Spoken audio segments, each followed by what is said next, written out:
Today we're going to be taking a look at the new Hooklink from Korda.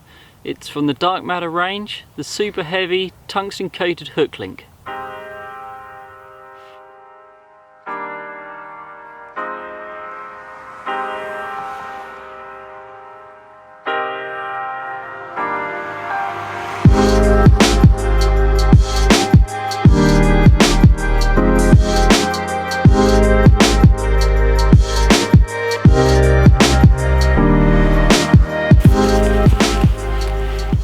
So we have here the new Hooklink from Korda. It's part of their Dark Matter range, and this is the super heavy tungsten coated Hooklink.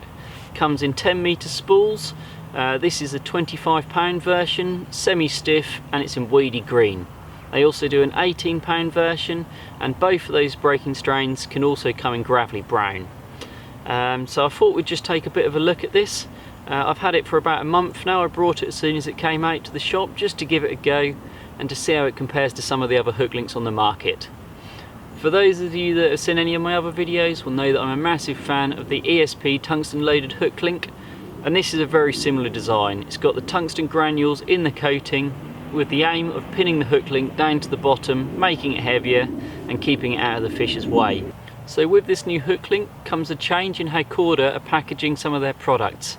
All their Hooklink materials, bait flosses, that kind of thing, are now going to come on these square spools with this little cap on the top. It's a simple change, but the idea behind it is that when you have them all stacked up in your tackle box, the little tabs have got a label of exactly what each box is. So this one says Dark Matter coated £25. So from the top, as they're all stacked up, you can just look at them and pick out the one you want. That's a nice little touch. It's something a bit different, and I quite like that. They flip up so you can just grab them and pull them out of the box quite nicely, and it also holds your Hooklink down if it's in the right place, so that's quite nice. The actual Hooklink itself is a little bit stiffer than some of the other semi-stiff Hooklinks around. It's definitely stiffer than the ESP tungsten loaded, but I don't think that's a bad thing. It kicks away really nicely from the lead. I played around with this a lot in the margins, tying up various different rigs, wafters, pop-up rigs, all that kind of stuff. Trying them in the margin, just seeing how they kick away, and it always kicks away really nicely from the lead. You don't get any of it buckling up, but it's not too stiff that it will stick up over the top of rocks or twigs or that kind of thing, so you haven't got to worry about it sticking up like some of the really super stiff Hooklinks that are out there, some of your fluorocarbons, that kind of thing. It's definitely a lot more supple than those.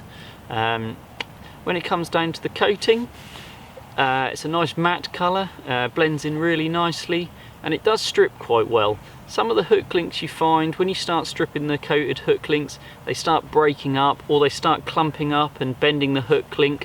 When you peel this one back, it just strips back really nicely, breaks really cleanly, and it just comes off, leaves a really nice braid behind.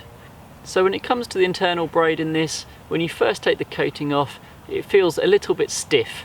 I'm not really too sure what the reason is behind that, but once it's been submerged in water and you take it out and have another little play with it, it does feel really supple. So it's nothing to worry about. It's not going to affect how your rigs perform or anything. It's just something to note that when you first take that off, it does feel a little bit stiffer than some of the other Hooklinks on the market. And price point for this, it comes in really quite reasonable for other tungsten coated Hooklinks. I've seen a few people complaining that it's only in 10-meter spools, but if you look around, the other companies doing tungsten Hooklinks, they're all in 10-meter spools. It's going to be a bit more expensive because the tungsten granules aren't cheap. As simple as that, really. That's why it's more expensive than things like N-Trap. Price point, just let me have a little look here because I can't remember them off by heart. This comes in at £12.99 for a 10-meter spool. N-Trap's usually around £14 for a 20-meter spool. And then the other tungsten Hooklinks, ESP's comes in a little bit cheaper at about £9, and Thinking Anglers Tungskin, that comes in a little bit more at about £14 for 10 meters. So it's smack bang in the middle price point wise. Do I recommend you go out and buy it?